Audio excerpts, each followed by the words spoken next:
نحمده ونصلي على رسوله الكريم اما بعد فاعوذ بالله من الشيطان الرجيم بسم الله الرحمن الرحيم الف لام میم ذلك الكتاب لا ريب فيه هدى للمتقين صدق الله العظيم رب اشرح لي صدري ويسر لي امري واحلل عقدة من لساني يفقهوا قولي واجعل لي وزيرا من اهلي آمين يا رب العالمين۔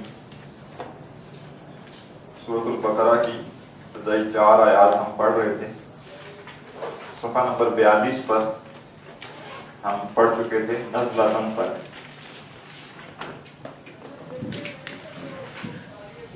اس کے بعد اگلا جو مادہ ہے وہ وبالآخرۃ هم یوقنون، آخرہ جو ہے اس میں جو مادہ ہے حمزہ خا اور را، حمزہ خا اور را 242 مرتبہ قرآن مجید میں استعمال ہوا ہے، البتہ ثلاثی مجرد سے یہ فعل استعمال نہیں ہوتا، ٹھیک ہے، یعنی کہ ایسا نہیں ہے کہ صرف قرآن مجید میں استعمال نہیں ہوا بلکہ ہے ہی، ٹھیک ہے۔ تو بہت ہی ریئر ایسے مادے ہوتے ہیں جو ثلاثی مجرد سے نہ ہوں، انتہائی ایکسیپشنل، یعنی 0.0001%، بہت کم۔ تو یہ ثلاثی مجرد سے بطور فعل استعمال ہی نہیں ہوتا عربی میں، ٹھیک ہے۔ تو جب بھی آپ ڈکشنری کھولیں گے تو ڈکشنری میں آپ کو اس کا ماضی مضارع مجرد سے نہیں ملے گا، ٹھیک ہے۔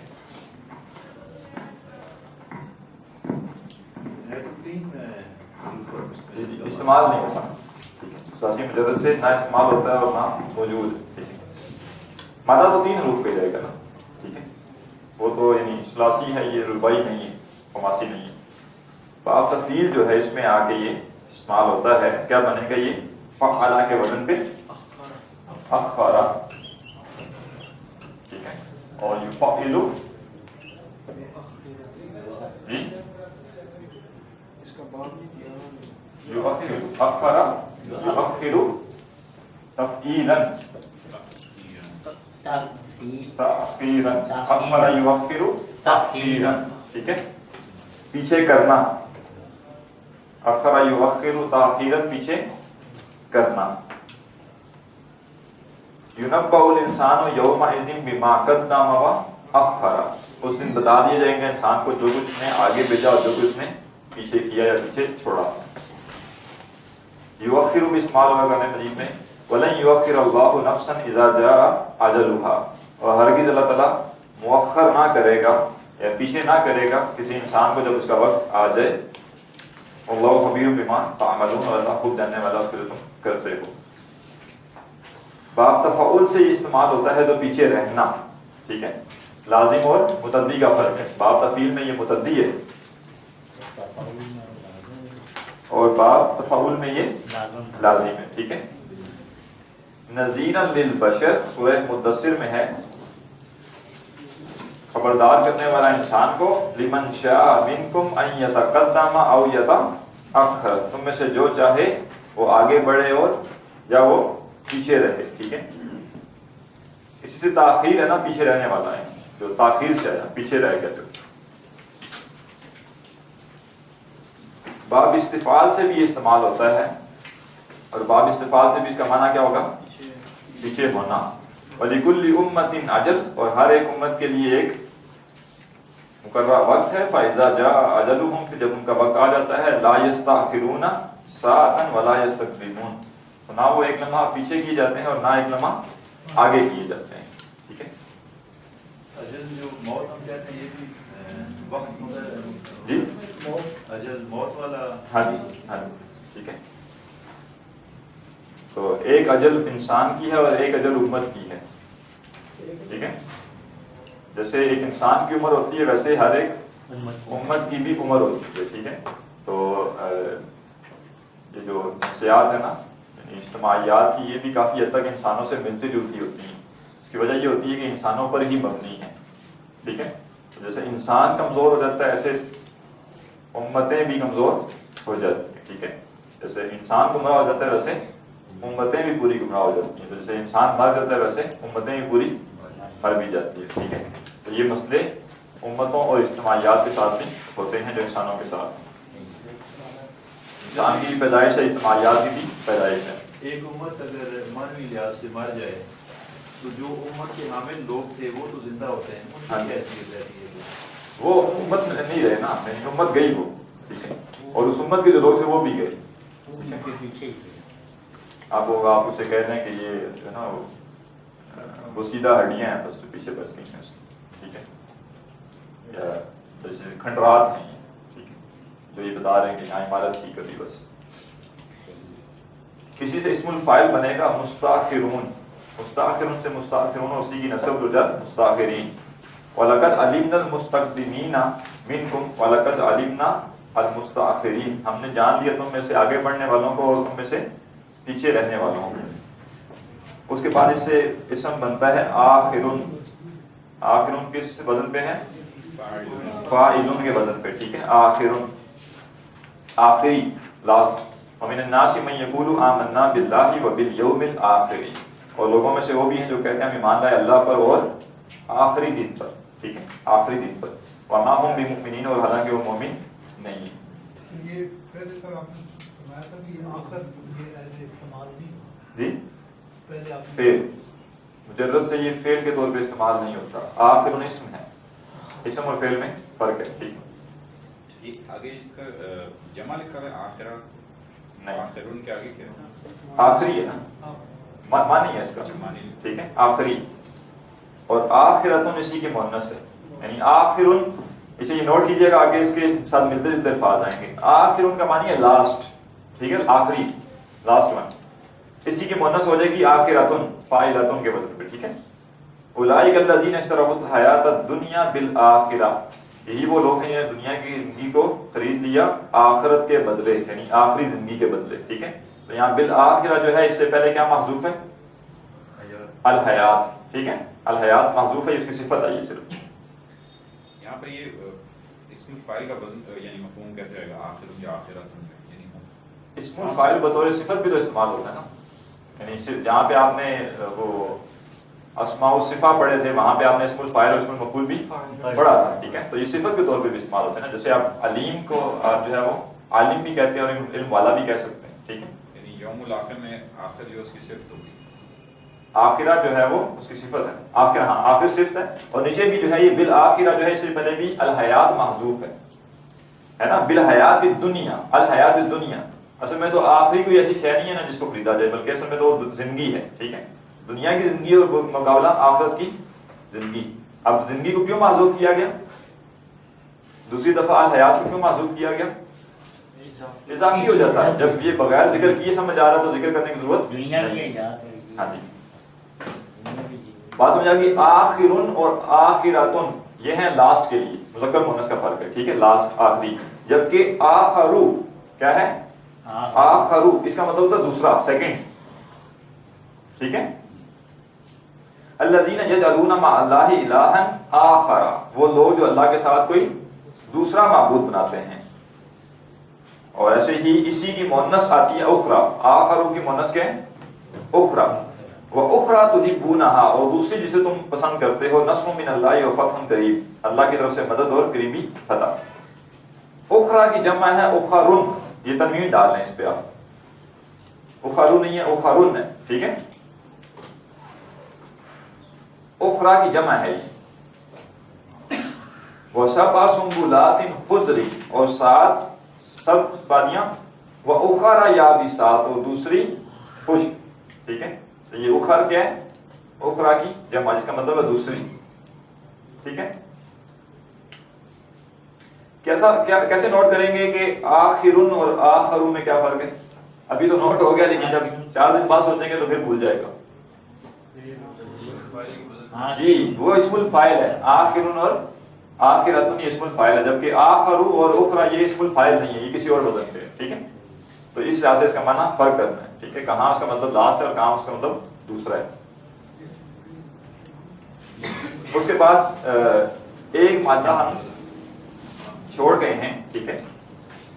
کسی کو کسی علم میں ہے کون سا مادہ ہم چھوڑ گئے ہیں، اس کو ہم انشاءاللہ آیت نمبر 21 میں دیکھیں گے. والذین یؤمنون بما انزل الیک وما انزل من قبل قاف با لام، یہ ہم چھوڑ گئے ہیں، یہ ہم آگے دیکھیں گے اس کو، ٹھیک ہے. بڑا اہم مادہ قرآن مجید میں کافی زیادہ استعمال ہوا ہے. تو اس کو ہم آیت نمبر 21 میں دوبارہ آئے گا پھر دیکھیں گے. اب آخری اس میں مادہ ہے وبالآخرۃ ہم یوقنون. یوقنون سے یقین. ٹھیک ہے, یقین کا مادہ ہے یا قاف اور نون. یا قاف اور نون. با فتح سے استعمال ہوتا ہے. کیا بنے گا؟ یکنا, یہی کا نو, یکنن. کسی امر کو پوری طرح سمجھ لینے کے ساتھ پایہ ثبوت تک پہنچ جانا. ٹھیک ہے, کسی امر کو پوری طرح سمجھ لینے کے بعد پایہ ثبوت تک پہنچ جانا, یعنی کسی شے کے بارے میں مکمل معلومات مل جانا. ٹھیک ہے, تو یہ آپ کو شاید ہی میں نے بتایا ہوگا کہ یہ یقین, شک اور اس کے بارے میں, ٹھیک ہے, جہل مرکب, یہ سب کچھ کیا ہوتا ہے معلوم ہے نا, بتایا ہوا ہے نا. ایک تو پارٹ 2 میں بھی آپ آ جائیں گے پھر یہی کہیں گے آپ ہمیں تو کب بتایا ہے. پارٹ 2 والے بھی یہی کرتے ہیں, انہیں پارٹ 1 کی جو چیز کہی جائے وہ مطلب یہ بس دوبارہ جو ہے نا تو بتا بھائی یہ ادھر دینے تھے مجھے تو 2 نمان ہونے کا یہ بڑا مسئلہ ہے. ادھر کی چیزیں ادھر چلی جاتی ہیں, ادھر کی ادھر آ جاتی ہیں. جی معلومات جو ہے نا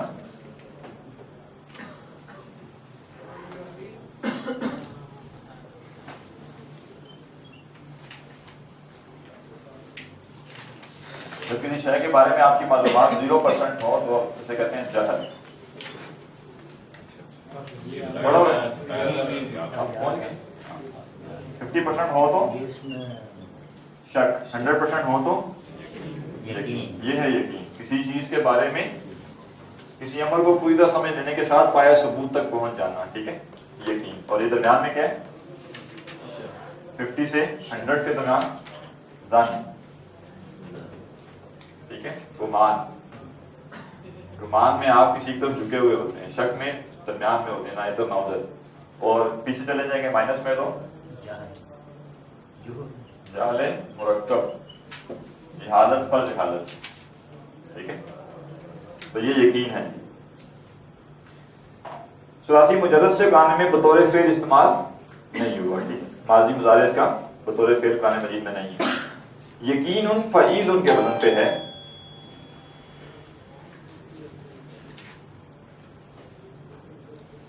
اچھا, یہ اسائنمنٹ واپس آئی ہے اور اوپر لکھا ہوگا محمد نعمان صاحب کو دے دیں. میرا نام محمد نعمان نہیں ہے, نعمان واجد محمد نعمان, وہ انہوں نے آپ کو عربی پڑھائی ہے وہ. پر یقین فعیل کے وزن پہ ہے, یقین آنا. ٹھیک ہے, کسی چیز کا ثبوت کے ساتھ ہمیشہ کے لیے سمجھ میں آ جانا, کسی شے کا ثبوت کے ساتھ ہمیشہ کے لیے سمجھ میں آ جانا. وما قتلوہ یقینا, انہوں نے عیسیٰ علیہ السلام کو یقینی طور پر قتل نہیں کیا. ٹھیک ہے, کیا مطلب کہ انہیں پوری معلومات اس بارے میں نہیں تھی کہ وہ قتل ہوئے یا نہیں ہوئے. وَكُنَّا نُكَذِّبُ بِيَوْمِ الدِّينِ, اور ہم بدلے کے دن کو جھٹلایا کرتے تھے. حتی اتانا الیقین, یہاں تک کہ ہمیں یقین آ گیا. مطلب جی موت. ٹھیک ہے, موت. تو یقین کا ورڈ استعارتاً موت کے لیے بھی استعمال ہوتا ہے, اس لیے کہ جن چیزوں پر انسان زندگی میں یقین نہیں کر سکتا تو موت کے ساتھ وہ سارے کے سارے معاملات کھل جاتے ہیں, اور اس انداز سے کھل جاتے ہیں کہ مزید معلومات لینے کی ضرورت نہیں رہتی. ٹھیک ہے, یقینی معلومات مل جاتی ہیں. تو اس لیے استعارتاً موت کے لیے بھی قرآن مجید میں یقین کا ورڈ استعمال ہوتا ہے. جیسے وَعْبُدْ رَبَّكَ حَتَّى يَأْتِيَكَ الْيَقِينُ, اور اپنے رب کی بندگی کیجئے یہاں تک کہ آپ کو موت آ جائے. ٹھیک ہے, یہاں یقین سے مراد موت, اس لیے کہ موت ایک ایسا معاملہ ہے جو معاملات کو بالکل یقینی حد تک لے جاتا ہے. اس کے بعد یقین کے درجات ہوتے ہیں. یقین کے درجات ہیں, 3 درجات ہیں قرآن مجید میں بھی, تینوں کے تینوں بیان ہوئے ہیں. ایک یقین ہوتا ہے علم الیقین, کہ آپ کو کسی نے کسی شے کے بارے میں پورا علم دیا اور اس علم کے ذریعے آپ کو یقین آ گیا کہ یہ معاملہ ایسا ہی ہے. ٹھیک ہے, مثلا کسی نے آپ کو یہ کہا کہ آگ میں حرارت ہوتی ہے اور آگ جلاتی ہے, تو یہ آپ کیا ہے, علم الیقین ہے. ٹھیک ہے, یقین جو ہے وہ علم کے ذریعے آیا آپ کو. یہ سب سے ہلکا درجہ یقین کا. ٹھیک ہے جی, اس میں ساتھ عمل بھی شامل ہوگا؟ نہیں, عمل سے مراد کیا ہے؟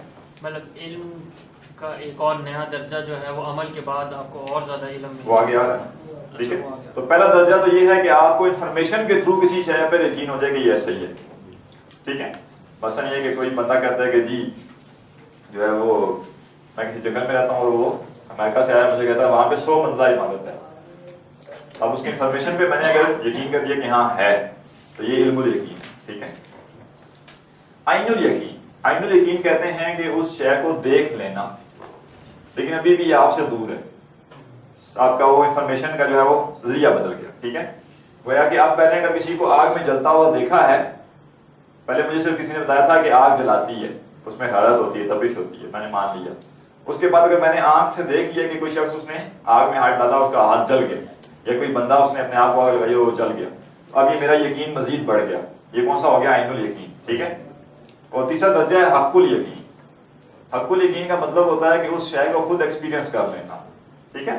میں نے ایسے کر کے انگلی ڈالی آگ میں تو پتہ چل گیا کہ آگ جلاتی ہے، ٹھیک ہے. تو یہ کیا ہے؟ حق الیقین. ان 3 درجات کے بارے میں ایک شے نوٹ کر لیں یقین کے حوالے سے کہ اصل جو فضیلت ہے یا اصل جو برتر شے ہے وہ یہ ہے کہ انسان علم الیقین کی درجے میں رہتے ہوئے ایسا یقین پیدا کر لے جو حق الیقین کے برابر ہو. فضیلت کی بات یہ ہے کہ انسان، کوئی ڈیفینیشن نہیں لکھوا رہا، سمجھا رہا ہوں بات، ٹھیک ہے. لوگ اس کو الفاظ کو لکھنا شروع ہو جائیں. اصل فضیلت کی بات یہ ہے کہ کوئی شخص علم الیقین کے درجے میں رہتے ہوئے حق الیقین جیسا یقین پیدا کر لے. اس لیے کہ اگلے درجے میں جا کے تو ہر ایک کو یقین پیدا ہو جاتا ہے نا. یعنی جب آپ علم الیقین کے ذریعے آپ کو کسی نے کہا کہ آگ جلاتی ہے، آپ اس کی انفارمیشن اگر صحیح ہے پوری آپ ایسی کیفیت پیدا کر لیں گویا کہ آپ نے اسے دیکھا ہے جلتے ہوئے، آپ نے کسی کو، اور آپ نے جو یقین پیدا کرنا تھا، یا آپ نے خود آگ میں ہاتھ ڈالا ہے. اس لیے کہ اگر آپ یہ نہیں کرتے اور آپ کہتے ہیں نہیں جی جب تک ہاتھ ڈال نہیں لوں گا تب تک وہ یقین پیدا نہیں ہوگا، تو ہاتھ ڈال کے تو پھر آپ کا نقصان ہو جائے گا، وہ تو ہر کوئی یقین کرے گا پھر. تو اصل میں جو صاحب بصیرت یا صاحب ادراک شخص ہے وہ کون ہوتا ہے؟ جو علم الیقین کے فیز میں رہتے ہوئے حق الیقین کا درجہ پا لیتا ہے. لہذا ہمیں اس دنیا میں جن حقائق کو تسلیم کرنے کا کہا گیا ہے وہ غیب میں ہے، تو ہمیں وہ پہنچ سکتے ہیں صرف علم الیقین کے ذریعے. جبکہ ہم سے مطالبہ کیا ہے کہ حق الیقین کی جو کیفیت ہو سکتی ہے وہ پیدا کرو علم الیقین کی بنیاد پہ. اور یہ سب سے اعلیٰ ترین درجہ ہے، یہ سب سے اعلیٰ ترین درجہ ہے. اب وہ اس حدیث کو دوبارہ سمجھیں کہ جو حدیث جبریل ہے، ان تعبد اللہ کانک تراہ، علم الیقین کی بنیاد پہ عین الیقین یا حق الیقین کی کیفیت پیدا کرو. یہ ہے فضیلت کا درجہ. عام درجہ تو سب پا لیتے ہیں نا، ٹھیک ہے، عام درجہ تو سارے پا لیتے ہیں. لہذا اصل ہمارا اس دنیا میں امتحان بھی یہی ہے. اور وہ صحابہ بھی یہی کہا کرتے تھے کہ ہم جنت و جہنم کو ایسے گویا کہ ہم انہیں دیکھ رہے ہیں، ٹھیک ہے، یعنی انہوں نے دیکھا نہیں ہوا تھا لیکن ایسا یقین پیدا کر لیا تھا گویا کہ وہ جنت و جہنم کو دیکھ رہے ہیں، ٹھیک ہے. تو یہ فضیلت کا معیار ہے اور یہ کسی انسان کے انٹیلیجنٹ ہونے کا یا یوں کہیں کہ انٹلیکچوئل ہونے کا ایک علامت ہے اس کی، ٹھیک ہے. قرآن مجید میں تینوں استعمال ہوئے، کلا لو تعلمون علم الیقین، کاش کہ وہ علم الیقین جان لیتے، ثم لترونها عین الیقین، پھر تم اسے لازماً دیکھ لو گے آنکھ کے یقین سے. اور حق الیقین بھی ہے، وَأَمَّا إِن كَانَ مِنَ الْمُكَذِّبِينَ الظَّالِمِينَ، اور اگر وہ ہوا جھٹلانے والوں اور گمراہوں میں سے، فَنُزُلٌ مِّنْ حَمِيمٍ، تو کھولتے ہوئے پانی سے مہمان نوازی ہوگی، وَتَصْلِيَةُ جَحِيمٍ، اور جہنم میں داخل کیا جائے گا. إِنَّ هَذَا لَهُوَ حَقُّ الْيَقِينِ، جب وہ جا کے آگ چکھ لے گا تو پھر کیا ہوگا؟ اب یہ حق الیقین ہے، اب بتاؤ آگ ہے کہ نہیں، جہنم ہے یا نہیں، ٹھیک ہے. تو اصل بات یہ تھی کہ یہ علم الیقین کی بنیاد پہ حق الیقین پیدا کر لیتا. اس کے بعد یہی مادہ جب باب افعال میں آتا ہے تو ایقنا یوقینو، افعل پر ایقنا، یفعل پر یوقینو. اب یہ ایقنا تو پھر بھی پڑھا جا سکتا ہے، یوقینو جو ہے یہ ذرا عجیب سا ہے، ٹھیک ہے. لہذا کیا ہو جائے گا؟ یا واو میں تبدیل ہو جائے گی اس کی وجہ سے. تو یہ یوقینو اور ایقانن یقین کرنا، ٹھیک ہے. قد بین الآیات لقوم یوقنون، تحقیق ہم نے آیات واضح کر دی یقین کرنے والے لوگوں کے لیے. موقنون اسی سے اسم الفاعل ہے، ٹھیک ہے. یوقنون، یوقنون سے موقنون. یقین کرنے والا. وَكَذَلِكَ نُرِي إِبْرَاهِيمَ مَلَكُوتَ السَّمَاوَاتِ وَالْأَرْضِ, ایسے ہی ہم نے ابراہیم علیہ السلام کو آسمانوں اور دنیا کی بادشاہت دکھائی. وَلِيَكُونَ مِنَ الْمُوقِنِينَ, تاکہ وہ ہو جائے یقین کرنے والوں میں سے. باب استفعال سے بھی یہ مادہ استعمال ہوتا ہے. استیقن یستیقن استیقانن. سر ایک چیز تھوڑی پریکٹیکل, جی ادھر ابھی ہم نے جو پڑھا ابراہیم علیہ السلام کو اللہ تعالیٰ نے کتنی بہت سی چیزیں دکھائی ہوئی, انہوں نے تو ظاہر اللہ کا. تو ابھی جب ہمارے جیسے ہیں, ہم نے بھی تو سفر تو وہی ہے ہمارا بھی, تو ہم تو اس طرح کی چیزیں دیکھ تو نہیں سکتے, مطلب ہر ویڈیو چل رہا تھا تو نہیں دکھاتا. پھر لیول تو کچھ ایک ڈیفائن ہو گیا نا ایک عام بندے کا بھی کہ کس حد تک یہ پھر کر لیتے. ٹھیک ہے نا, ہر کسی سے وہ مطالبہ نہیں ہے. حضرت یونس علیہ السلام صرف چند لمحے پہلے نکل گئے قوم سے, کیا ہوا؟ ہمیں پکڑا جاتا ہے تو محاسبہ اسی لحاظ سے. ٹھیک ہے, البتہ ایک اصولی بات نوٹ کر لیں کہ ریفرنس کے طور پہ جو آیت آئے گی کوئی بھی, تو مقصد صرف اس لفظ کو وہاں پہ دیکھنا ہے. ٹھیک ہے, یہ تفسیر کا علم ہو جائے گا. پھر باب استفعال سے جب یہ آئے گا تو استیقن یستیقن استیقانن, یقین حاصل کرنا, یقین حاصل کرنا. وما جعلنا عدتهم الا فتنة للذین کفروا, نہیں ہم نے بنایا ان کی تعداد کو مگر آزمائش کا ذریعہ ان لوگوں کے جنہوں نے کفر کیا. لیستیقن الذین اوتوا الکتاب, تاکہ یقین حاصل کر رہے ہیں وہ لوگ جنہیں کتاب دی گئی. ویزداد الذین آمنوا ایمانا, اور زیادہ ہو جائیں وہ لوگ جو ایمان لائے ایمان میں. اسی سے اسم الفاعل کیا بنے گا؟ مستیقن, یقین حاصل کرنے والا. وَإِذَا قِيلَ إِنَّ وَعْدَ اللَّهِ حَقٌّ, اور جب کہا جاتا ہے کہ اللہ کا وعدہ سچا ہے. وَالسَّاعَةُ لَا رَيْبَ فِيهَا, اور قیامت میں کوئی شک نہیں. قُلْتُمْ مَا نَدْرِي مَا السَّاعَةُ, تم کہتے ہو کہ ہم نہیں جانتے قیامت کیا ہے. إِن نَظُنُّ إِلَّا ظَنًّا, نہیں ہم کرتے مگر ایک گمان. وَمَا نَحْنُ بِمُسْتَيْقِنِينَ, اور نہیں ہے ہم یقین حاصل کرنے والے. ٹھیک ہے جی.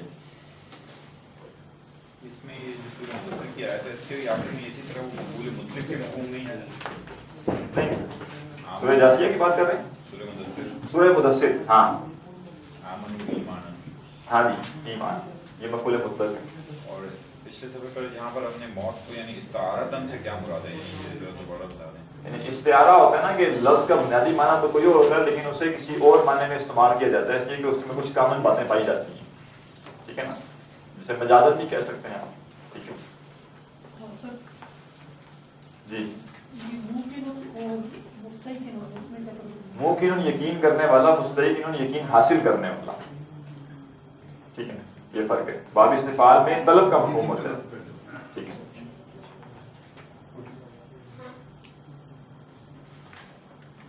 اچھا جی, یہاں پہ جملہ پورا ہو گیا. یہاں پہ کیا ہوا؟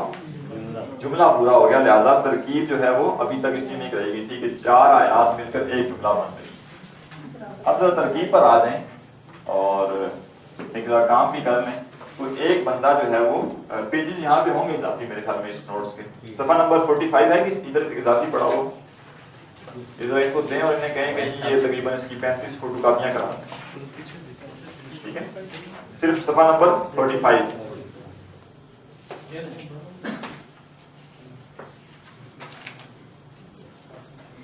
میں ذرا اس کو بورڈ پہ لکھ لوں تاکہ اس کی ترکیب کرنی ہے, اور بورڈ بھی چھوٹا پڑ جائے گا آج. بتائیے جی 35. ٹھیک ہے, میں کہتا جلدی کرتے. یہ صرف نوٹ کرنے کی بات ہے, اس کو ترکیب میں بے شک نہ لکھیں کہ جو الف لام میم ہے, الف لام میم. ٹھیک ہے, خاص طور پہ جو الف لام میم جانے کا کتاب لا ریب فیہ ھدی للمتقین, اس کی بہت سی ترکیبیں کی گئی. ٹھیک ہے, اس کی بہت سی, اور ہمارا کافی وقت بھی لگے گا اس حصے کو سمجھنے کے لیے. بعد بس مختصراً صرف انفارمیشن کے لیے جان لیں. ٹھیک ہے, تاکہ کوئی چھمبے کی بات نہ ہو کہ یہاں بعد میں پڑھیں تو یہ کیا ہے. بعض لوگوں نے کیا کیا ہے کہ اس سے پہلے محذوف نکالا ہے ھذا یا ھذہ. ٹھیک ہے, ھذا یا ھذہ, اور اس ھذا کو کہا ہے یہ مبتدا ہے, اور الف لام میم کو کہا ہے یہ خبر ہے. اور یہ کہا جا رہا ہے کہ یہ الف لام میم ہے, یہ الف لام میم ہے. اس کی وجہ کیا ہے؟ اس کی وجہ یہ ہے کہ الف لام میم کے بارے میں مختلف آراء ہیں کہ الف لام میم کیا ہے. ٹھیک ہے, ایک رائے تو آپ کو معلوم ہے کہ یہ حروف مقطعات ہیں جن کا معنی اللہ کے سوا کوئی نہیں جانتا. ٹھیک ہے, یا یہ بھی کہا جاتا ہے کہ ھذا سر بین اللہ و بین الرسول, ٹھیک ہے, کہ یہ اللہ اور اس کے رسول کے درمیان ایک راز کا معاملہ ہے. ٹھیک ہے, اس صورت میں تو بات ختم ہو گئی. لیکن بعض لوگ جو ہیں پھر اس سے مختلف قسم کے استدلال کرتے ہیں. مثلا بعض لوگ ان کے معنی بیان کرتے ہیں کہ ان کے یہ معنی, ٹھیک ہے, اور بعض لوگ جو ہیں وہ ان کے معنی اس طرح سے بیان کرتے ہیں جو کہ زیادہ یوں کہیں گے ریسنٹ ایک تحقیق ہے مولانا حمید الدین فراہی کی.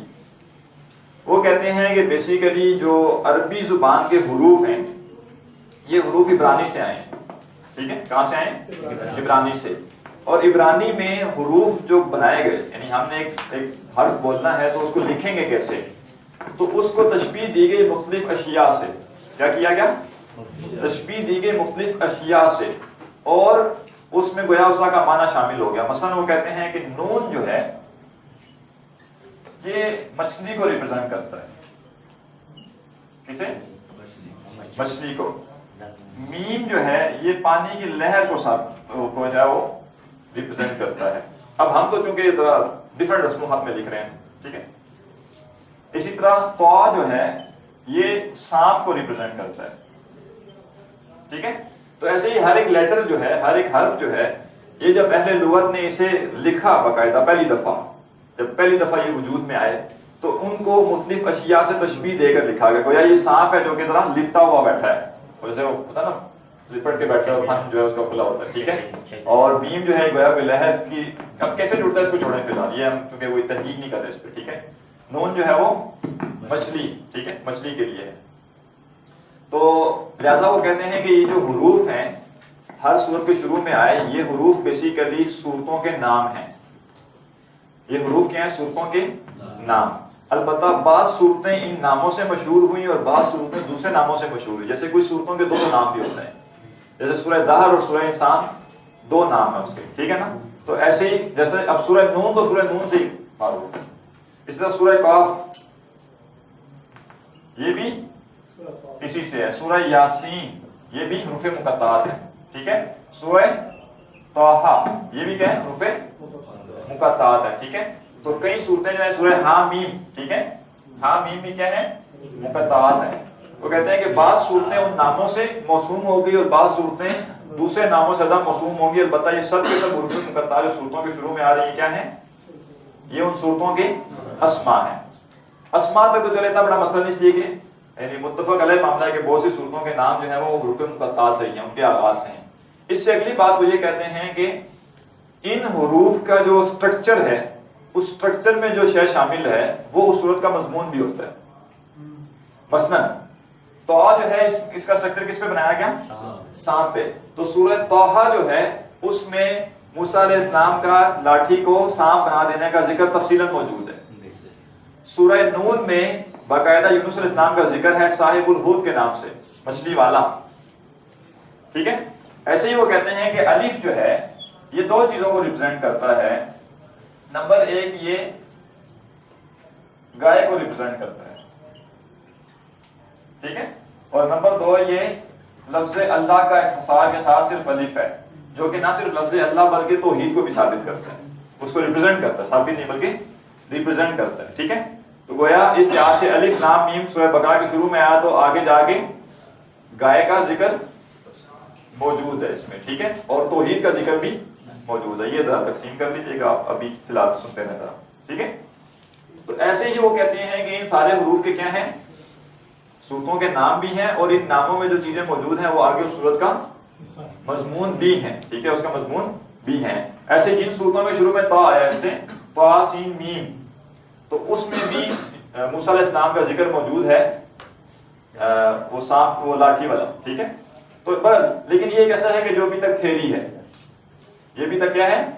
تھیری ہے. البتہ یہ علوم قرآن کو یوں کہیں کہ نہیں شاف ہے کہ اس کے اوپر تحقیق ہو سکتی ہے وہ کرنا چاہے تو. ٹھیک ہے, اس لیے کہ ابھی تک سارے حروف مقطعات کا ایسے بیان نہیں کیا گیا اور ان کے سارے جو اپلیکیشن ہو سکتی تھی وہ ثابت نہیں کی گئی. اور اگین یہ جو بات ہے کہ یہ حروف جو ہیں یہ کسی چیز سے کو ریپرزینٹ کرتے ہیں, یہ بھی ایک تھیری ہے.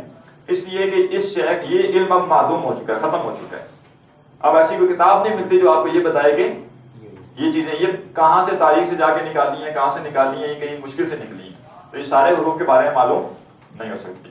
البتہ کوئی دلچسپ بات یہ بھی ہو سکتی ہے ان کے بارے میں، حروف مقطعات کے بارے میں، کہ کل عربی جو حروف ہیں وہ 28 ہیں، ٹھیک ہے، الف کو چھوڑ کر کے کتنے ہیں؟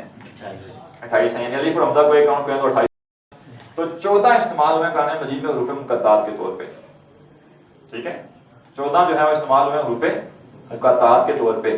لہذا یہ آپ کہیں گے ھذا الف لام میم، کیا مطلب؟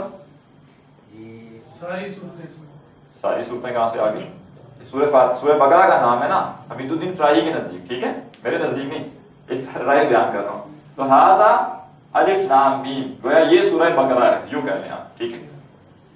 اور دوسری رائے یہ بھی ہے جو بڑی عجیب سی ہے کہ الف لام میم جو ہے وہ مبتدا ہے، ٹھیک ہے، الف لام میم جو ہے وہ مبتدا ہے، ٹھیک ہے، اور اس کی خبر جو ہے وہ آگے پورا جو سب کچھ آ رہا ہے وہ اس کی خبر ہے. پر یہ صرف انفارمیشن کے لیے میں نے آپ کے سامنے یہ معاملہ رکھا. جب الف لام میم پہ گفتگو شروع ہوئی ہے تو کچھ اور نکات بھی دیکھ لیتے ہیں، ٹھیک ہے، اس سے آگے بھی چلتے ہیں. تصویری رسم خط تو رہا نا، فرعون کا بھی تصویری تھا. جی مصریوں کا بھی یہی تھا، ٹھیک ہے، جو چائنا کا آج تک ہے. چائنا کا ہے، ٹھیک ہے. تو بس یہ ہے، اس میں نہیں اس کو نگلیکٹ نہیں کیا جاتا، پر یہ ابھی تک تھیوری ہے، انکمپلیٹ تھیوری ہے، ٹھیک ہے. بس یہ کہ آپ کے سامنے ایک رائے آ گئی. اچھا، اس کے بعد الف لام میم کے بارے میں کچھ باتیں اور بھی نوٹ کر لیں، اس کے بعد پھر ترکیب شروع کرتے ہیں. چونکہ الف لام میم جو ہے اس کے معنی ہم نہیں جانتے، ٹھیک ہے. چند مفسرین نے بیان کرنے کی کوشش کی ہے اور سب کا بیان سامنے رکھا جائے ایٹ اے ٹائم تو یہ واضح ہو جاتا ہے کہ اس کے معنی کوئی نہیں جانتا، ٹھیک ہے. یہ کہ عجیب و غریب کوئی ادھر جا رہا ہے کوئی ادھر جا رہا ہے، اب کس کی مانیں گے آپ؟ یا تو صرف ایک ہی کسی نے بیان کیے ہوتے تو اور بات تھی، ٹھیک ہے. لہٰذا اس کے معنی کوئی نہیں جانتا. اب اس کا ربط جوڑیں پیچھے کے ساتھ. اس کا ربط جب ہم جوڑیں گے سورۃ الفاتحہ کے ساتھ، اور سورۃ الفاتحہ میں ہم نے سب سے بڑی بات کیا یعنی جو ہے وہ ڈیمانڈ کیا کی تھی، جس کے نتیجے میں باقی قرآن نازل ہوا؟ ہدایت، اہدنا الصراط المستقیم، اور پورا قرآن مجید اس ہدایت کا گویا جواب ہے، ٹھیک ہے. یوں کہیں کہ اس دعا کی قبولیت ہے باقی قرآن مجید. اب سورۃ الفاتحہ کے فوراً بعد جو شے شروع ہو رہی ہے وہ کیا ہے؟ الف لام میم. تو حیرانگی کی بات ہے کہ ہم تو ہدایت مانگ رہے ہیں اور ہمیں سب سے پہلے وہ شے دی گئی جو ہماری سمجھ سے بالاتر ہے. آغاز تو ایک ایسی شے ہونا چاہیے تو بالکل واضح ہو، بالکل واضح، جبکہ آغاز ہوگا بالکل ایسی شے سے جو جس کا ہمیں کوئی بالکل سمجھ نہیں آتا. تو کیا مطلب ہے اس کا؟ اس سے جو مفہوم سمجھے جا سکتے ہیں وہ سمجھے. الف لام میم کے معنی نہیں، اس کے یہاں آنے سے جو سمجھا جا سکتا ہے وہ کیا ہے؟ نمبر 1، ہدایت کا سوال جب ہم نے کیا ہے تو اللہ تعالیٰ گویا ہمیں یہ میسج دینا چاہ رہا ہے حروف مقطعات لا کے کہ ہدایت وہی شخص حاصل کر سکتا ہے جو پہلے اقرار کرے کہ وہ نہیں جانتا. پہلے وہ اقرار کرے کہ وہ نہیں جانتا، اس لیے کہ وہ شخص جس نے نظریات پکے کیے ہوئے ہیں پہلے سے، یا اپنے بارے میں زوم ہے اسے کہ میں سب کچھ جانتا ہوں، تو بھرا ہوا پیالہ جو ہے اس میں اور کچھ نہیں ڈالا جا سکتا. تو گویا قرآن مجید یہ چاہ رہا ہے کہ ہم سورۃ البقرہ کا آغاز کریں لا ادریت سے، نہ واقفیت سے، ٹھیک ہے، بغیر علم کے، بغیر نظریات کے پختہ کیے ہوئے. لہذا یہاں پہ الف لام میم آ گیا جس نے واضح کر دیا کہ تم نہیں جانتے، اور جب تک تم یہ نہیں مانتے کہ تم نہیں جانتے تم آگے نہیں چل سکتے، ٹھیک ہے. تو گویا انسان کی عاجزی سے اس کا آغاز ہوگا، علمی عاجزی.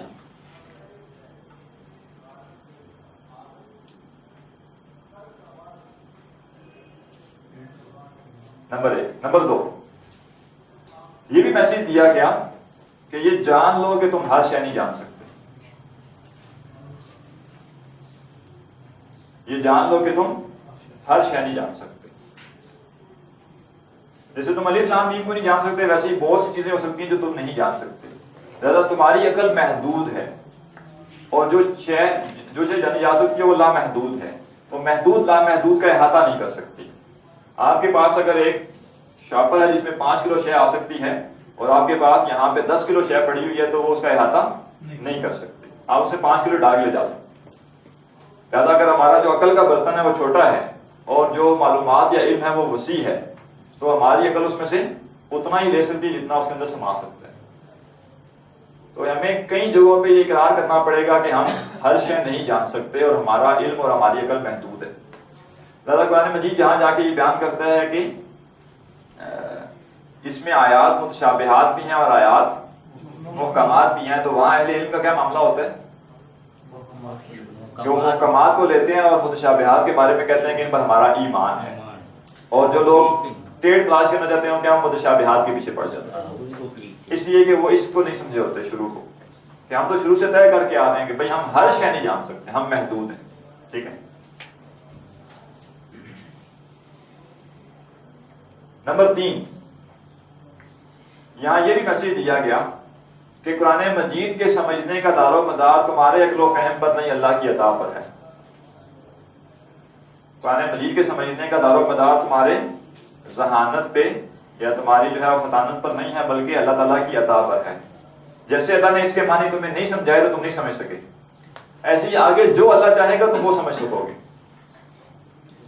لہذا کوئی شخص اگر اپنی شاطری کی بنیاد پہ سمجھتا ہے میں قرآن زیادہ سمجھ جاؤں گا، وہ نہیں سمجھتا، اس لیے کہ قرآن کا فہم دینا اللہ نے قرآن کے الفاظ دے دیے لیکن فہم نہیں دیا. سیم ایسے ہی جو آگے الفاظ ہیں ان کا فہم بھی اللہ تعالیٰ جس کو چاہے گا دے گا. لہذا قرآن کا فہم حاصل کرنے کے لیے عقل کو رگڑنا یا تیز کرنے کے بجائے کیا کرنا چاہیے؟ دعا. آپ دن میں 18 گھنٹے تفاسیر کا مطالعہ کر سکتے ہیں، لیکن اگر آپ اس کو بنیاد سمجھ رہے ہیں اپنے علم کی تو پھر قرآن کا فہم ہو سکتا ہے حاصل نہ ہو. اور این ممکن ہے کہ آپ اللہ سے دعا کرتے رہیں اور میں 2-3 تفاسیر ہی پڑھیں تو آپ کے اوپر کچھ نقطے کھل جائیں.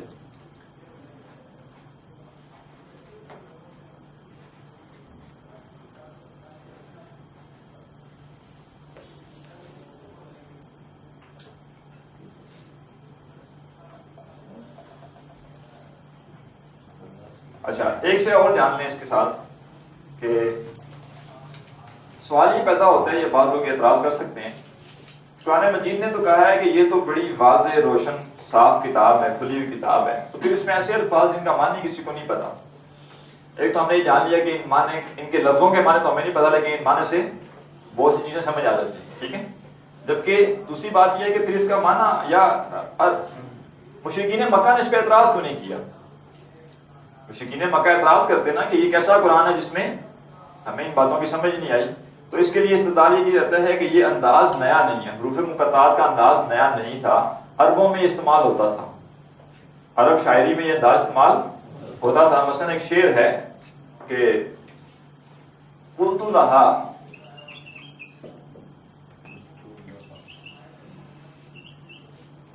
کفی، قلت لہا کفی فقالت قاف، قلت لہا کفی، میں نے اسے کہا رک جا، فقالت تو اس نے کہا کاف، کیا مطلب؟ وقفت. لہا مؤنث کا صیغہ، ٹھیک ہے. میں نے اسے کہا رک جا تو اس نے کہا، اب وقفت کے بجائے کیا آیا؟ صرف قاف، ایک حرف آیا. تو عرب استعمال کرتے تھے لیٹرز کو، لیکن قرآن مجید نے لیٹرز بیان کیے ان کے سامنے اور کہا ان کو سمجھ کے دکھاؤ. ٹھیک ہے. یہ تو آپ مجھے ہی پتا ہے نا کہ اس کا کیا مطلب ہے قاف کا. ٹھیک ہے. لیکن یہ کہ یہ پہلی بات تو یہ کہ یہ انداز بھی نرالا نہیں تھا، اسی لیے آپ جانتے ہیں قرآن مجید پہ جتنے اعتراض کیے گئے وہ قرآن مجید میں موجود ہیں. مشرکین مکہ نے جتنے اعتراض کیے قرآن مجید پہ وہ اس میں موجود ہے. مثلا یہ کہ غلام لکھوا دیتا ہے، یا یہ ہے کہ کوئی سایہ ہوا وہی سب کچھ ہے. ٹھیک ہے. لیکن یہ اعتراض کہیں نہیں پایا جاتا کہ حروف مقطعات پہ مشرکین نے اعتراض کیا ہو کہ یہ کیا ہے. البتہ ایک نون انداز کو لا کر عاجز کیا گیا ان کو کہ ان کے معنی جان سکتے ہو تو جانو. ٹھیک ہے.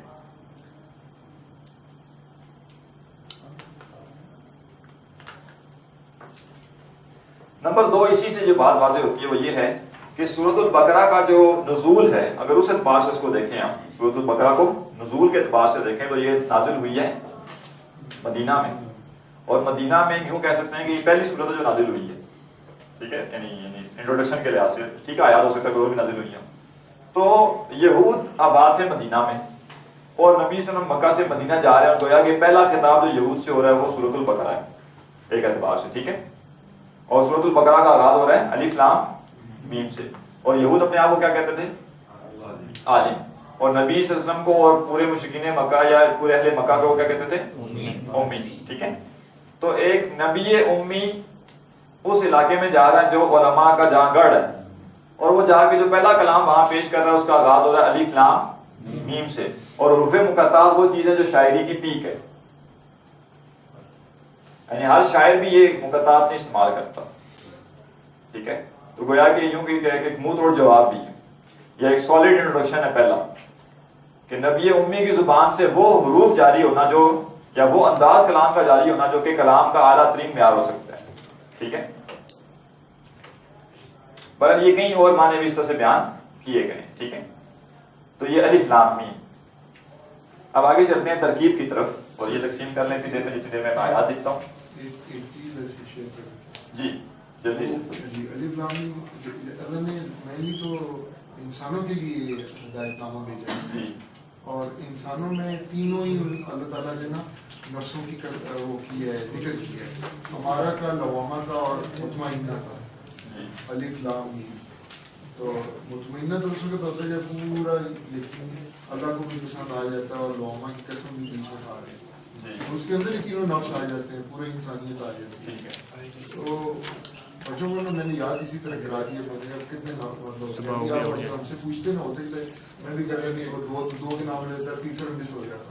تو ہمارا اور لوامہ یہ تکرار تو بہت ضروری ہے مدارس میں. اگر آپ کو پتا ہو کہ مدارس کے لوگوں کو چیزیں یاد کیسے کروائی جاتی ہیں کہ ان کا مغرب سے عشاء کا ٹائم ہوتا ہے وہ تکرار کا ہوتا ہے. جو سارا دن پڑھا ہے نا, وہ جیسے وہ بولیاں ہوتی ہیں نا ڈربے میں چیز بھی ہوتی ہیں, کام شروع ہو جاتا ہے, لگے ہیں ایک دوسرے کو سنانے, وہ تکرار سے یاد ہوتے ہیں. الذین یؤمنون بالغیب وَيُقِيمُونَ الصَّلَاةَ وَمِمَّا رَزَقْنَاهُمْ يُنْفِقُونَ الصَّلَاةَ بِالْغَيْبِ. ٹھیک ہے جی, بس یہی اس میں. چلیں, میں تو ابھی پورا نہیں لکھ سکا, آپ کے پاس پیج پہ پورا ہے.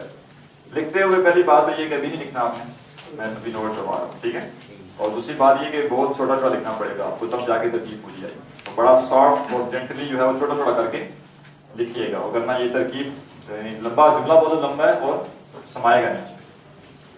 سب سے پہلے ذالکہ پہ تھوڑی سی گفتگو کر لیتے ہیں. ابھی ترکیب لکھنی نہیں ہے آپ نے, جب میں کہوں گا تو لکھیے گا, اور اگر میں بھول جاؤں لکھوانا تو پھر مجھے یاد کروانا چاہیے, لیکن ابھی یہ لکھتے. ٹھیک ہے, پہلے سمجھیں. ذالکہ جو ہے یہ کیا ہے, اس میں اشارہ ہے. ٹھیک ہے, اور اس میں اشارہ جو ہے وہ یہاں پہ ابھی جو پہلا حصہ ہے نا, اس کی کچھ کئی طرح کی ہو سکتی ہے, میں الگ الگ ساری کر کے آپ کو فی الحال دکھاتا ہوں. ٹھیک ہے, ایک ترکیب یہ ہو سکتی ہے کہ ذالکہ اس میں اشارہ ہے, اور الکتاب مشار الیہ, اس لیے کہ چاروں لحاظ سے ذالکہ کے برابر ہے. ٹھیک ہے, ذالک الکتاب بھی برابر ہے. اشارہ اور مشار الیہ مل کر بنے مبتدا.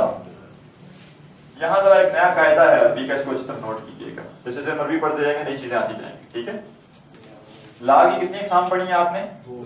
دو. ایک لائے نفی ہے, ایک لائے نہیں, یا تیسری پڑھ لیں, لائے نفی جنس. لائے نفی جنس. لائے نفی عامل ہے یا غیر عامل؟ غیر عامل ہے. ٹھیک ہے, یعنی یہ جملے کسی جملے میں آتا تو کچھ نہیں. یکتبو لا یکتبو. ٹھیک ہے, ذہابا لا ذہابا, یعنی کوئی فرق نہیں پڑتا. ٹھیک ہے, لائے نہیں کیا ہے؟ عامل ہے, یہ عمل کرتا ہے. یہ کیا ہے؟ جازم ہے. ٹھیک ہے, مضارع کو جزم دیتا ہے. ایسی لائے نفی جنس جو ہے, لائے نفی جنس, یہ بھی عامل ہے, یہ بھی عامل ہے, اور اس کا عمل بالکل وہی ہے جو انا کا عمل ہے. یہ اپنے اسم کو نصب دیتا ہے اور خبر کو رفع. ٹھیک ہے, جیسے اس میں انا اور خبر انا آتی ہے, ویسے ہی اس میں لا اور خبر لا آئے گی. واضح بات ہے. دیکھیں نا, جملہ ہے اللہ قادر, اللہ قادر, اس پر جب آپ انا ایڈ کریں گے تو کیا ہوگا؟ ان اللہ قادر. اب لفظ اللہ کیا ہے؟ اس میں انا, اور قادر کیا ہے؟ خبر انا. ایسے ہی لا جو آئے گا, لا عمل کرتا ہے کون سا؟ انا والا. تو اس کی بھی کیا آئے گی، اس کا بھی اسم آئے گا اور اس کی بھی خبر آئے گی. ٹھیک ہے، یعنی لا انا کی طرح کا کام کرتا ہے، اپنے اسم کو نصب دیتا ہے اور خبر اس کی جو ہے وہ رفع میں رہتی ہے. ٹھیک ہے، کام کے لحاظ سے یہ ایکول ہو گیا انا کے. مانا کیا ہے اس کا اور یہ اور کیا کام کرتا ہے اس پہ بھی ہم گفتگو کرتے ہیں. اتنی بات سمجھ آ گئی آپ کو؟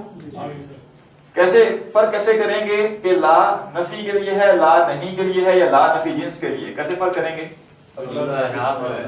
جی اگر لا آیا اور آگے کوئی تبدیلی نہیں ہوئی تو وہ لائے نفی ہے.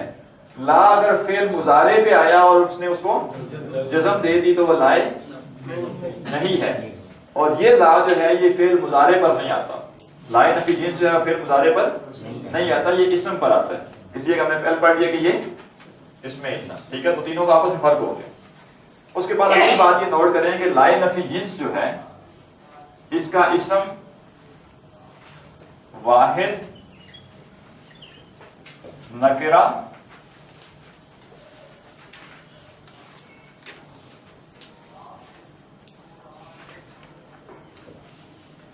بلا تنوین، منصوب اور بغیر الف لام. یہ شرائط ہیں اس کے اسم کے لیے. ٹھیک ہے، یہ شرائط ہیں اس کے اسم کے لیے. ابھی ہم سمجھیں گے یہ کیوں ہے. لا کا جو اسم آئے گا، انا کا جو اسم ہے اس کے لیے تو کوئی شرائط نہیں ہے نا، صرف یہ کہ نسب میں ہوگا بس. انا کے اسم کے لیے صرف ایک شرط ہے نا کہ نسب میں ہوگا. جیسے ان اللہ، کچھ بھی آ سکتا ہے، جمع بھی آ سکتا ہے، تسنیہ بھی، مذکر بھی، مؤنث بھی، سارا کچھ. ٹھیک ہے، تو یہ واحد، نکرہ، بلا تنوین، منصوب اور بغیر الف لام. گویا یہاں مضاف کے ساتھ ایک شے اور جڑ گئی. اب وہ شے جس پہ الف لام بھی نہیں آتا اور تنوین بھی نہیں آتی، ابھی تک آپ کے علم میں صرف ایک ہی وہ کیا تھا، مضاف. اب دوسری بھی آ گئی ہے. کیا ہے وہ؟ اس میں لائے نفی جنس، اس میں لائے نفی جنس. اور یہ بہت کامن سی بات ہے. ابھی میں آپ کو 2-3 مثالیں دوں گا، آپ کہیں گے اچھا یہ بھائی اتنی سی بات. ٹھیک، لیکن ان کے قواعد شروع میں مشکل ہوتے ہیں. گویا اب اگر کسی اسم پہ الف لام بھی نہیں آ رہا، تنوین بھی نہیں آ رہا، تو آپ کو یہ بھی دیکھنا ہے کیا لائے نفی جنس تو نہیں آیا. ٹھیک ہے، اور یہ بڑی آسانی سے نظر آ جاتا ہے، مسئلہ نہیں. البتہ یہ واحد ہوگا، ٹھیک ہے، نکرہ ہوگا. ٹھیک ہے، اور منصوب تو آپ کو پہلے پتہ ہے کہ جیسے اس میں نہ منصوب ہے یہ بھی منصوب ہوگا. لائے نفی جنس کا مطلب ہے وہ لا جو کسی جنس کے اندر یا کسی شے کی جتنی ٹائپس ہو سکتی ہیں ان سب کی نفی کر دے. ٹھیک ہے، ان سب کی نفی کر دے. جیسے الف لام جنس کا آپ نے پڑھا تھا، الحمدللہ پہ الف لام جو ہے وہ الف لام جنس کا ہے. تو وہ الف لام کیا کرتا ہے کہ کسی شے کی جتنی ٹائپس ہوتی ہیں اس میں شامل کر دیتے ہیں. الحم کا مطلب ہے ہم کی جتنی قسمیں ہو سکتی ہیں وہ ساری اس میں شامل ہیں. اب اگر کسی شے کی ساری چیزوں کو مائنس کرنا ہے تو کیا کریں گے؟ لائے نفی جنس لائیں گے جو اس کے ہر قسم کو اس سے اس کی نفی کر دے گا. واضح بات. مثلا ہمارا کلمہ کیا ہے؟ لا الہ. یہ الہت کیوں نہیں ہے؟ نہ الف لام آیا، نہ تنوین آئی، اور نہ اس کے پیچھے کوئی مضاف ہے، اور نہ یہ خود مضاف ہے.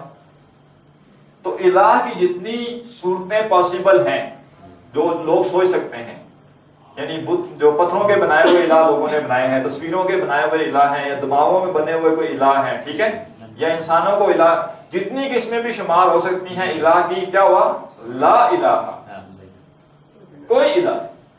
تو یہ لائے نفی جنس. ٹھیک ہے، کلمہ سمجھ آ گیا آج؟ ٹھیک ہے، تو یہ لائے نفی جنس.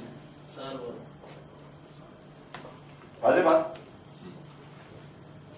ایسی اگر کہا جائے لا رجل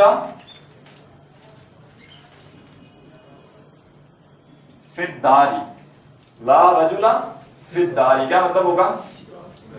گھر میں کوئی آدمی نہیں، یعنی جس پر بھی آدمی کا اطلاق ہو سکتا ہے وہ گھر میں نہیں ہے. واضح بات. ٹھیک ہے، تو اب یہ لفظ تو صرف ایک ہی آیا یہاں پہ، نہیں کہ ایک آدمی گھر میں نہیں ہے، بلکہ آدمی کے جنس میں جو بھی شامل ہو سکتا ہے وہ گھر میں نہیں ہے. ہر قسم کا آدمی گھر میں نہیں ہے. ٹھیک ہے، جیسے ہوتا ہے نا کہ یہاں ہر قسم کے وہ پائے جاتے ہیں، تو ہر قسم کے نہ پائے جائیں تو لائے نفی جنس آئے گا. ٹھیک ہے، تو یہ کلام میں استعمال ہوتا ہے کسی بھی شے کی تمام اقسام. اب کام سمپل ہو گیا. نہ آپ کو اس کو جمع لانا پڑا. اچھا جمع لانے سے بھی کل تو نہیں شامل ہوتا نا, کسی شے کا آپ جمع اسم بھی لیں اس سے یہ تو نہیں ثابت ہوگا کہ اس سے بعد سارے لوگ ہو گئے. رجال کا یہ مطلب نہیں ہے کہ سارے لوگ, اس کے لیے آپ کو یہ کرنا پڑتا ہے کل الرجال. ٹھیک ہے, اس سارے کے بجائے عربی میں کیا اسلوب ہے؟ لا. لا نفی جنس لے آئے اور اسم کو صرف واحد رکھیں, مسئلہ ختم. یاد رہے گا جی انشاءاللہ. تو یہ لا کون سا ہے؟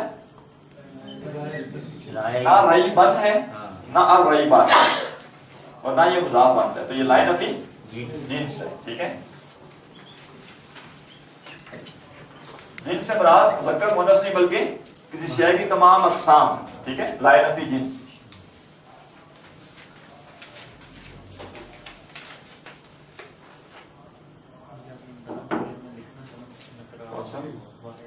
یہ نہیں لکھا, ترکیب لکھنے سے بنا کی ہے, لکھ لیں واحد.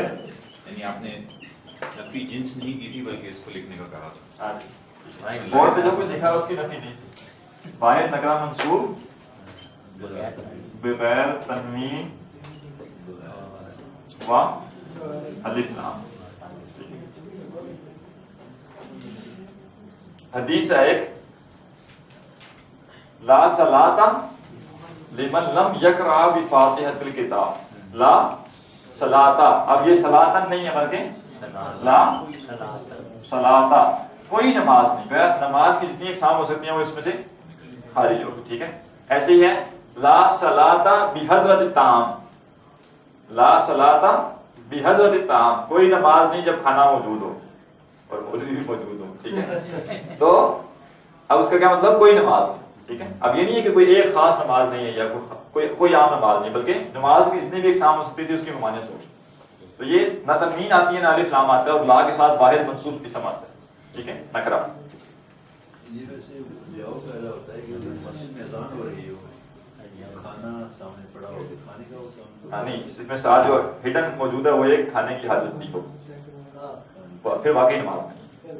ٹھیک ہے, دو چیزوں کے بارے میں کہا گیا اگر وہ موجود ہوں اور نماز کا وقت ہو جائے تو پہلے وہ کریں پھر نماز. ایک کھانا اور ایک رفع حاجت, اس لیے کہ دونوں بندے کو اضطرار میں رکھتی ہیں, اور نماز جو ہے وہ قرۃ عینی. ٹھیک ہے, ہوش ہے. ہاں, یعنی اتنی فیور دی گئی لیکن نماز ہونی چاہیے. اگر وہی پڑھنی ہے جو پہلے پڑھنی تھی پھر جا کے پڑھ لیں. ٹھیک ہے, یعنی یہ فیور کیوں دی گئی تاکہ نماز ہی پڑھی جائے. ٹھیک ہے, نماز ادا کی جائے جسے کہہ سکتے ہیں. ٹھیک ہے, اچھا جی, تو یہ لا نفی ریبا کیا ہے؟ اس میں لا نفی جنس. فی ہی کے بارے میں نوٹ کریں بات کہ قرآن مجید میں آپ مصحف میں دیکھیں گے ایسے, سوری جی ٹیڑھے ہو گئے, 3 نقطے ادھر ہوں گے 3 نقطے ادھر ہوں گے فی ہی کے. ان 3 نقطوں کو کہا جاتا ہے معانقہ. معانقہ کہتے ہیں گلے ملنے کو. ٹھیک ہے, معانقہ کہتے ہیں گلے ملنے کو. یہ فی ہی ادھر بھی گلے مل رہا ہے اور یہ فی ہی ادھر بھی گلے مل رہا ہے. بعض کے نزدیک قرآن مجید میں 16 معانقے ہیں اور بعض کے نزدیک 18 معانقے ہیں. معانقے سے مراد یہ ہوتی ہے کہ ایسا لفظ یا ایسا کلام جو ادھر بھی جڑ سکتا ہے اور ادھر بھی جڑ سکتا ہے بیک وقت, یعنی دونوں طرح سے سوٹیبل ہے. یعنی یوں بھی پڑھا جا سکتا ہے کہ ذالک الکتاب لا ریب فی, اور یوں بھی پڑھا جا سکتا ہے کہ ذالک الکتاب لا ریب فیہ ھدی للمتقین. تو یہ فی ہی دونوں طرف جڑ سکتا ہے. ٹھیک ہے, قرآن مجید میں البتہ اس کو جو دوسری جگہوں پہ یعنی یہ اسلوب آیا تو فی ہی کو ریبا کے ساتھ جوڑا گیا. ٹھیک ہے, فی ہی کو ریبا کے ساتھ جوڑا گیا. جیسے کہ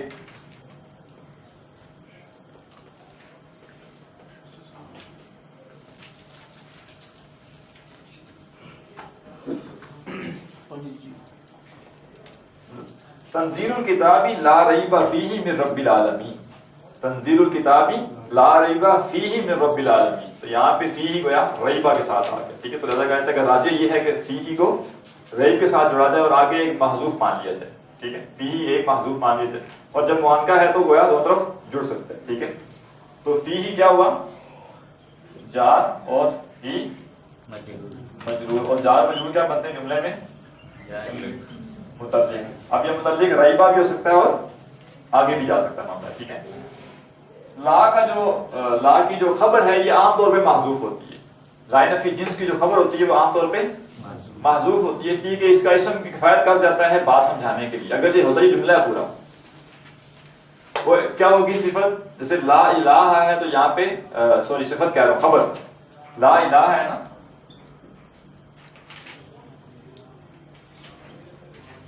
یہ تو آگے الگ بات آ گئی الا اللہ, تو یہاں خبر محذوف ہے, وہ خبر کیا ہے؟ موجود. ٹھیک ہے, موجود محذوف ہے. تو عام طور پہ جو لا نفی جنس ہوتی ہے اس کی خبر محذوف ہی رہتی ہے, اس لیے کہ وہ عام طور پہ انڈرسٹوڈ ہوتی ہے, وہ اسی طرح کی ہوتی ہے, موجود یا قائمون یا ثابت. ٹھیک ہے, تو یہاں پہ بھی جا سکتے ہیں کہ لا ریب موجود. ٹھیک ہے, وہ محذوف ہے, اس کو نکالنے کی بھی ضرورت نہیں ہے. خدن جو ہے یہ کس حالت میں ہے؟ جی نصب کی حالت میں ہے, پڑھ چکے ہیں ہم. ناقص ہے. ٹھیک ہے, اور ناقص میں ہم نے دیکھا ہے کہ کچھ ایسی صورتیں بن جاتی ہیں جہاں پہ وہ مبنی کی طرح ہو جاتا ہے اسم, جیسے فاعن ایک وزن ہے. ٹھیک ہے نا, وہ بھی ایک طرح سے نصب مبنی کی طرح ہو جاتا ہے. ایسے ہی ہدن ہی رہتا ہے. کبھی آپ نے ہدن یا ہدن پڑھا نہیں پڑھا, تو یہ ہدن جو ہے وہ مبنی کی طرح ہے, رفع نصب جر اس کی ایک جیسی رہتی ہے. ٹھیک ہے, تو یہاں یہ رفع میں ہے اور یہ خبر بن رہی ہے. ٹھیک ہے, مبتدا کی. اچھا, یہ لا نفی جنس اپنے اسم اور اپنے متعلق کے ساتھ مل کر پورا جملہ ہے, پورا جملہ ہے, اور جملہ بھی جملے میں کوئی پارٹ بن جاتا ہے. پورا جملہ کسی دوسرے جملے کا ایک پارٹ بن جاتا ہے, جملہ فعلیہ بھی اور جملہ اسمیہ بھی. تو یہ پورا جملہ جو ہے یہ خبر اول ہے, اور ہدن خبر ثانی ہے. لام جار ہے اور مستقیم مجرور ہے, اور جار مجرور ہو گئے متعلق ہدن, اور یہ ہو گیا متعلق غائب. ٹھیک ہے, ایک ترکیب یہ ذالک الکتاب, یہ کتاب اشارہ مشار الیہ, کتاب کے بارے میں دو خبریں دی جا رہی ہیں. پہلی خبر کیا ہے؟ لا ریب فیہ, اور دوسری خبر ہدی للمتقین. ٹھیک ہے جی, مبتدا ہے جس کی دو خبریں آ رہی ہیں. ایک ترکیب یہ ہے, یہ لکھ لیں آپ.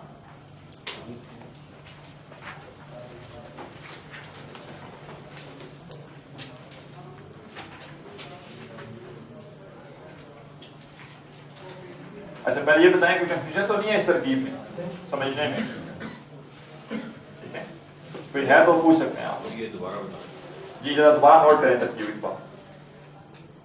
ہم نے یہ دیکھا تھا کہ توابع جو ہیں اس میں صفت موصوف ہے, بدل مبدل من ہے, اور اشارہ اور مشار الیہ ہے. تو اب ذالک اور الکتاب جو ہے وہ تابع ہے اس کے, اس لیے کہ چاروں لحاظ سے برابر ہے. تو اب چونکہ یہ اشارہ آ گیا تو ہم اسے مشار الیہ بنا سکتے ہیں. ٹھیک ہے, تو یہ اشارہ ہو گیا اور مشار الیہ. اشارہ اور مشار الیہ مرکب ہے, جملہ ہے. مرکب کون سے کسے کہتے ہیں؟ جو جملہ پورا نہ ہو. ٹھیک ہے, ناقص جملہ ہوتا ہے نا مرکب ہمیشہ. تو اس کا یہاں پہ ترجمہ کرنا کہ یہ کتاب ہے یہ صحیح نہیں ہے, اس لیے کہ یہ اشارہ اور مشار الیہ ہے. تو یہ مل کر کیا ہوئے, کوئی ایک شے بنے گی. جیسے مرکب اضافی پورا ایک شے بنتا ہے, مرکب توصیفی ایک شے, ویسے مرکب اشاری بھی جملے میں کوئی ایک شے بنتا ہے. یہ نہیں ہو سکتا کہ اشارہ جو ہے وہ مبتدا بن رہا اور مشار الیہ جو ہے وہ کوئی اور شے بن رہی ہو. واضح بات, جڑ گئے نا آپس میں. مرکب کہتے ہیں دو جڑی ہوئی چیزوں کو. ٹھیک ہے, تو لہذا یہ مبتدا بن گئے. اس کے بعد لا ریب فیہ, لا نفی جنس, ریب اس کا اسم ہے, لا نفی جنس کا اسم, اور خبر اس کی محذوف ہے. ہم نے نکالی نہیں, کیوں نہیں نکالی؟ اس لیے کہ عام طور پہ یہ محذوف ہی ہوتی ہے. ٹھیک ہے, اور فیہ اس کا متعلق ہے. تو اسم, خبر اور متعلق یہ مل کر پورا ایک جملہ فعلیہ ہو گیا, اور جملہ اسمیہ ہو گیا. اور جملہ اسمیہ کیا بنا؟ پہلی خبر. ٹھیک ہے, اور اس کے بعد ہدن رفع میں ہے, یہ کیا ہے؟ خبر ثانی. ٹھیک ہے, اور للمتقین جار مجرور ہے, اور یہ متعلق ہے کس کے؟ ہدن کے. تو مبتدا اور دو خبریں آ گئی. خبر اول یعنی ہم نے اس کو خبر کیوں بتاتے خود بھی تو لا ریب فیہ یعنی جملہ ہے نا, لیکن انڈیپینڈنٹ جملہ نہیں ہے, نیا کلام نہیں ہے, پچھلے کلام کا پارٹ ہے. یعنی کئی جملے آگے ایسے آتے ہیں, بلکہ ہم نے کیا کہا, یہ پوری آیت جو ہے کیا ہے؟ اگر آپ اس کو اس کمپیریزن میں دیکھیں, جیسے ہم نے کہا تھا یعنی جس جیسا وہ پیچھے انا کی آپ نے مثال دی تو وہ بھی تو بتا خود ایک جملہ ہو جاتا ہے نا. ٹھیک ہے, ان اللہ لیکن وہ پورا جملہ بھی جملے میں کوئی شے بن سکتا ہے. مثلا نوٹ کیجئے گا ذرا سمجھنے کے لیے. قال